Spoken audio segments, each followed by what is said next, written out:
The Faroe Islands sit about halfway between Scotland and Iceland. A windswept collection of 18 rocky landmasses rising sharply from the North Atlantic Ocean. Here, grass is grown on roofs for insulation and to stop the panels from blowing clean off. Welcome to the Faroe Islands.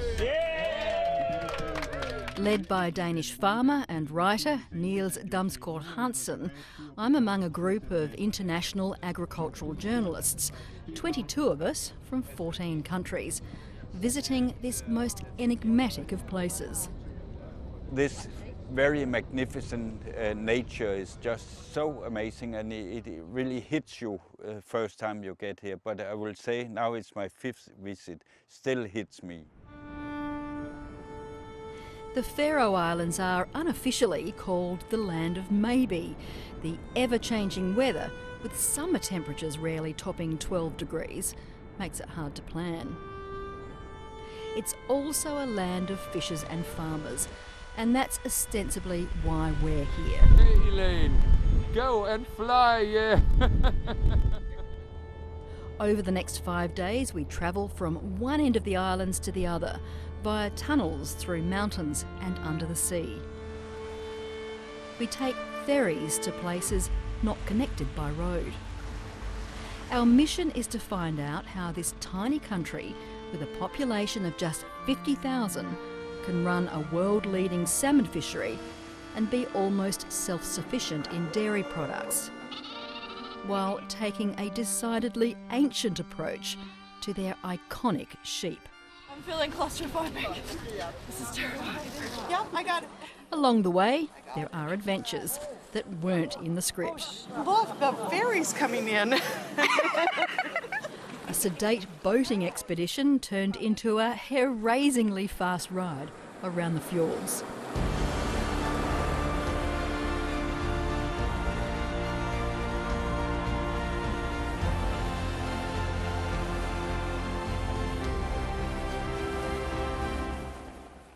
So we've worked out that I have probably come the furthest of this group.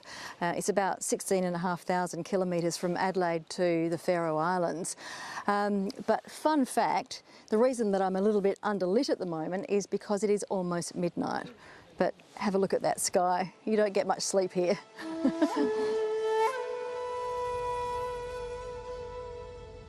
This is Tórshavn, the capital and home to around 20,000, almost half the population of this self-governed nation. The grass-covered government buildings are from the Middle Ages and are among the oldest parliamentary meeting places in the world. The Faroese have their own flag and language, but they're also quite reliant on Denmark. You can say it's a part of the Danish Commonwealth, so it's a part of the Danish kingdom, which is a queen. We have now had for many years. They have Danish police, they have Danish court system, etc.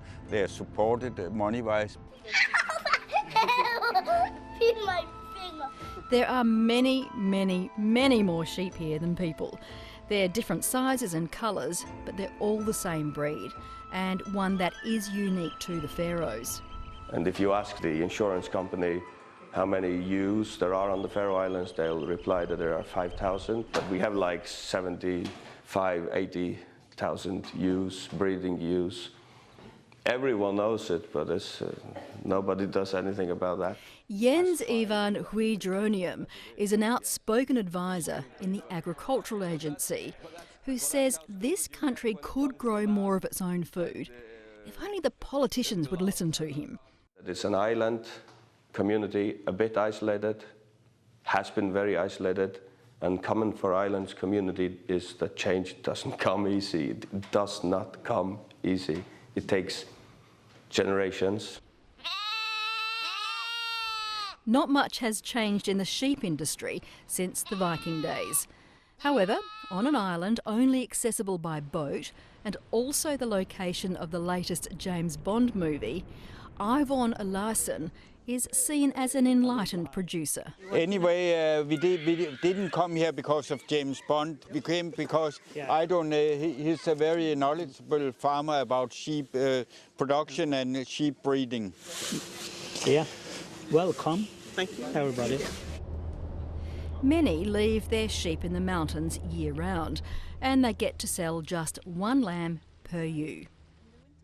Ivan feeds his sheep and sheds them at certain times of the year, so he almost doubles that average. So these are very much dual-purpose sheep, so they are meat and wool. What's your main business? It's the meat, clearly. It is the meat. Wool, our sheep have not good quality, so we cannot change money with the wool. While the shops are full of woolen products, the Faroese wool is coarse and not very marketable. The meat is considered superior though, especially for the age-old process of fermentation. It is the back legs of a sheep, and it's dry, clear to eat.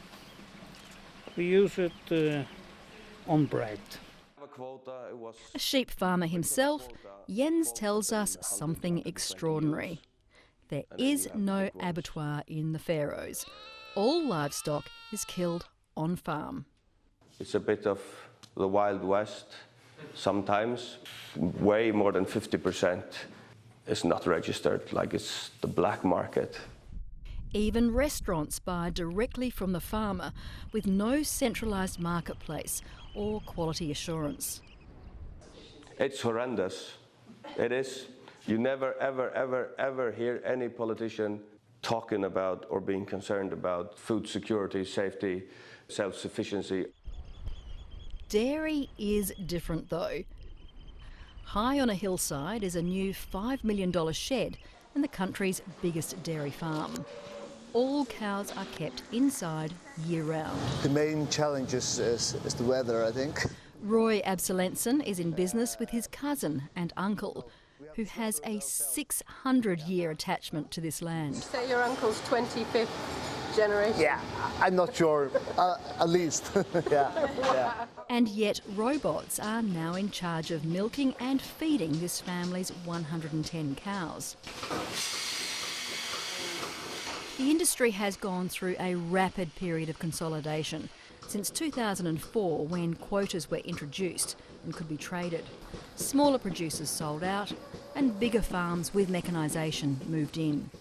Now we have 16 barns in the Faroe Islands, and in 10 years I see 8 or 9 like this. Yeah. The country is self-sufficient in fresh milk, but also produces yoghurt, butter and cheese. While they do import many foods from Europe, it doesn't work the other way around.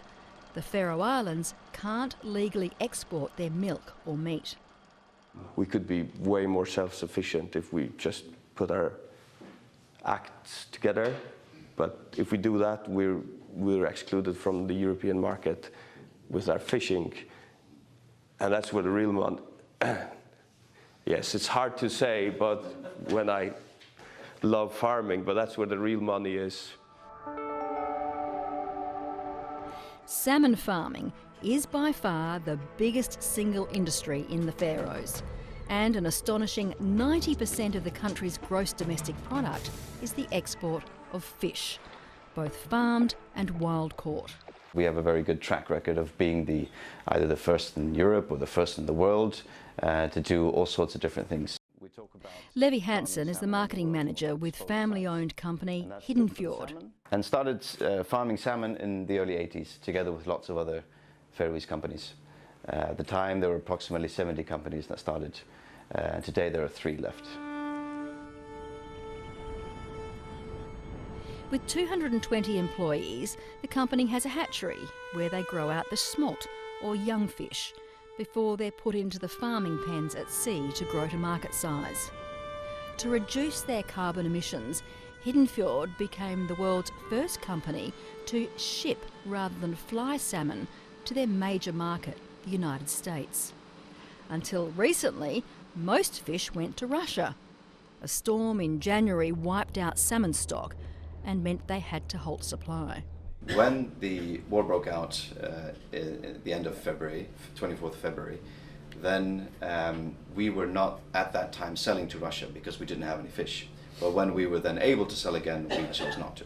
Have your peers in the industry done the same? Or are any of them still supplying Russia? No, so the salmon farming companies in the Faroe Islands are not supplying to Russia. The Faroese are a curious mix of the super old school and the seriously cutting edge. Ocean rainforest is Europe's leading cultivator of seaweed. They process it for a range of end users, including a low methane emission supplement for livestock. Yet the Faroese also adhere to their tradition of hunting and eating dolphins and whales. And it's easy to forget how few people actually live here. The entire population of the Faroe Islands is equivalent to just our main market town, you know, with the courthouse and the mall. That's the whole country here. Though Sweden is not that far from Faroe Islands, it's very different. Very, very different. It's our final night.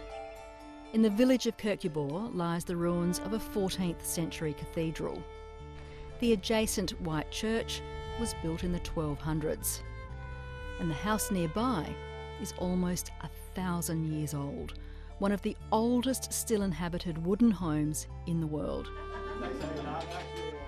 This is where we have dinner, hosted by Johannes Petersen, whose family has farmed here since 1557. The best has been kept until last.